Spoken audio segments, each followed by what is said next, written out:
Welcome back, fellowpreneurs. We want to go through the Invoice Sasa dashboard just to show you how the platform works.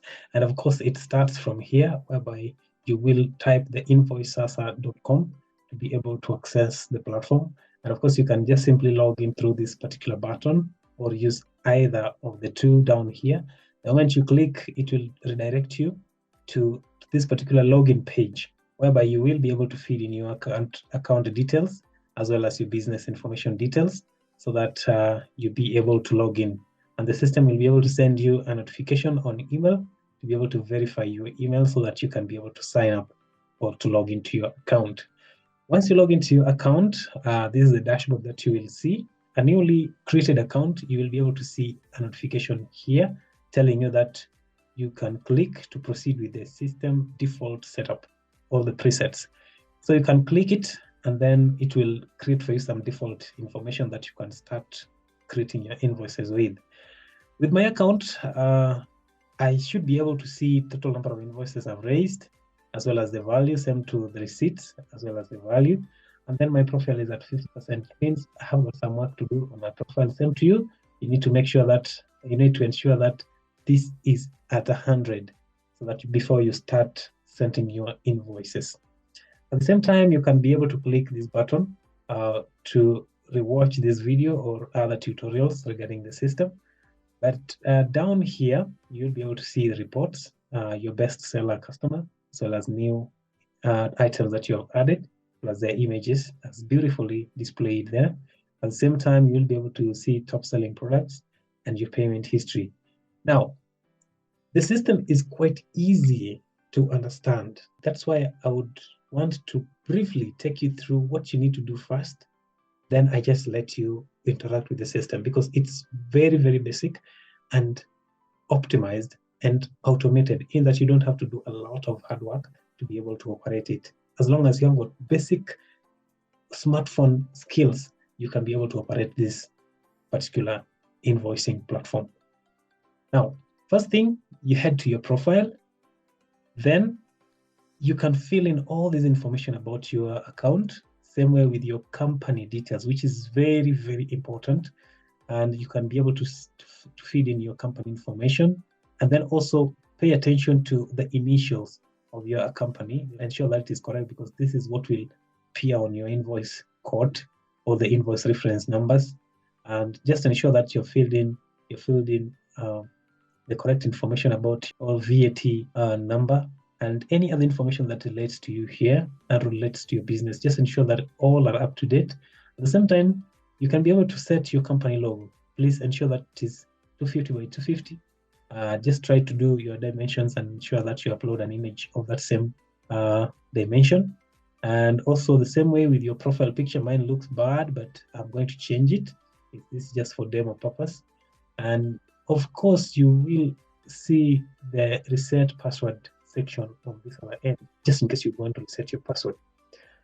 After that, second thing is go to the settings, whereby you can be able to set your default template or your preferred invoice template. And you can just see, I've chosen this one as my preferred one, but you can simply select from the list that you find here. The layout that you'll pick here is what will appear in your final invoices that you will download, and the same way the final LPOs, the final receipts, etc., that you will download and share with your clients. At the same time, you have got tax types. You can just create and edit appropriately based on your government taxes. You can just be able to do that here. At the same time, you can be able to create product categories. You know the products categories better than me. You can be able to add the categories here. So the categories are what you will be able to map a product to, so that you can be able to compute your stock totals accordingly.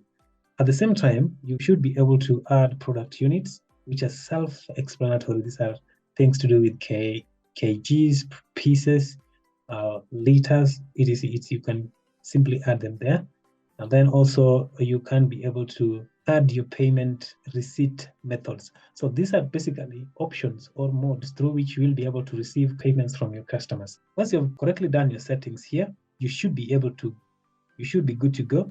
But before then, let me take you to the billing section, which is also key that you need to know. And from here, you will be able to see your total successful subscriptions.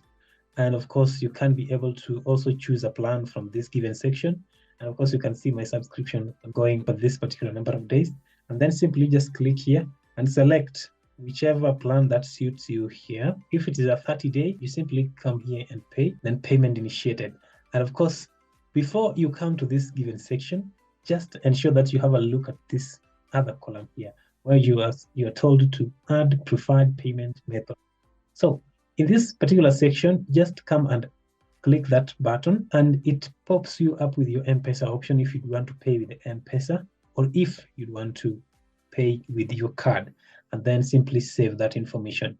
So simply that is it. So that when you come here to trigger this payment, it detect which default or which preferred payment have you set, so that you can be able to seamlessly use Invoice Sasa without any service interruption. But as you have seen, when you are newly logged in, you are given 3 days to be able to enjoy using Invoice Sasa without any interruption. The next thing will be setting up your products that you will be selling through the system. You should be able to add them using that particular button. At the same time, you can be able to import them using this particular button here. This is the bulk importation button. And at the same time, there is this particular download template, which you can use to fill in the information of your inventory so that you upload them. And just ensure that these fields or these columns that are marked with asterisks are filled. The rest you can perhaps skip, but really they're also required. But the basic ones must be these first 3 marked with asterisks. So once that is done, then you simply upload it, and then you will find your stock uploaded in this particular section. You can take more action into these particular products. You can update the product image. You can edit the information of this particular product, or you can simply delete it. The deleted product will be taken to the trash bin, and you can restore it later on when you visit the trash bin. So let's just make a sale after that. To make a sale is easier. Once I come to the making sale or make a sale profile, I simply select the client name if I have registered the client.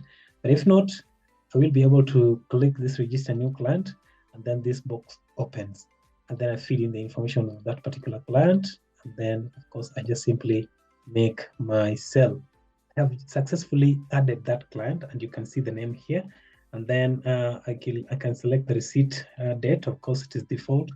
And then I just select the product that I want to sell and maybe specify the quantity.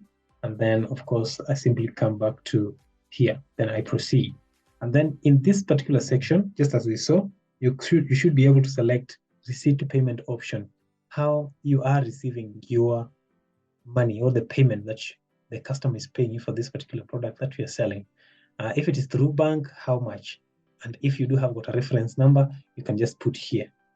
But if not, just put it there. If you have paid some money using through the bank and also some through the cash, I'll be able to specify, be able to submit. So this will be able to help me in understanding how money has been streaming in through different payment modes. Once that is done, my receipt is ready. I can print it through A4 size printer or even a thermal printer. Then let's go again to the receipts. Of course, all the receipts will be available in this particular receipt section.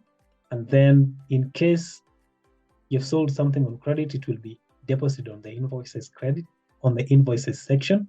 But at the same time, through the invoices section, you can be able to create an invoice. It is the same process here. So all the invoices will be available under the invoices section. You will see all your invoices, and then you can simply take more action onto that.